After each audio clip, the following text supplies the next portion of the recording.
Le territoire helvétique n'est pas à l'abri des catastrophes naturelles, même si cette thématique reste souvent négligée. Le nombre de tempêtes et la force des vents ont augmenté au cours des dernières décennies et les modèles de calcul prévoient une intensification des catastrophes vu les changements climatiques à venir. Les tempêtes font partie des menaces naturelles qui coûtent le plus cher en Suisse.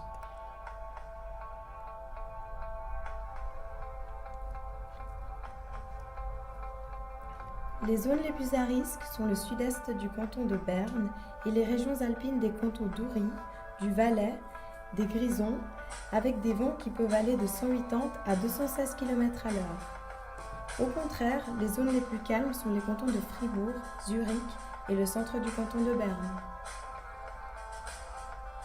Le permafrost, c'est-à-dire les zones où le sol est gelé durant toute l'année, n'est pas en lui-même un danger naturel. Cependant, le sol risque de devenir instable en raison du réchauffement climatique.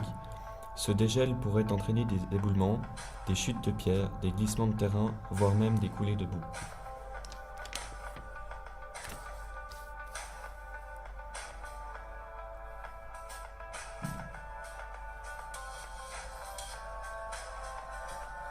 Le dégel risque de s'aggraver durant ces prochaines décennies. Le tourisme et l'agriculture en montagne seraient les premiers affectés. Les Alpes sont particulièrement concernées, cantons du Valais, Berne, Glaris et les Grisons.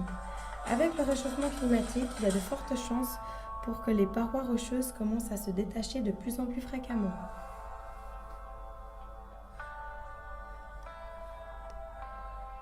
Les inondations sont des catastrophes naturelles très importantes en Suisse, mais notre pays dispose de très bonnes infrastructures pour limiter les dégâts. Nous subissons toutefois chaque année des dommages dus aux inondations. Comme pour les tempêtes ou le permafrost, les inondations risquent de devenir de plus en plus fréquentes dans un futur proche.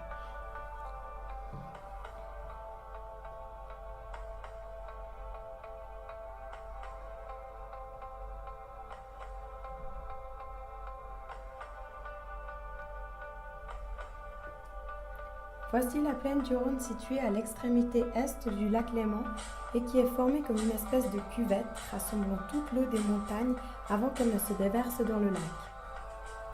C'est une zone particulièrement touchée par les inondations, comme le montre l'illustration des zones mouillées, comme on pourrait le dire, ou qui l'ont déjà été ces 100 dernières années.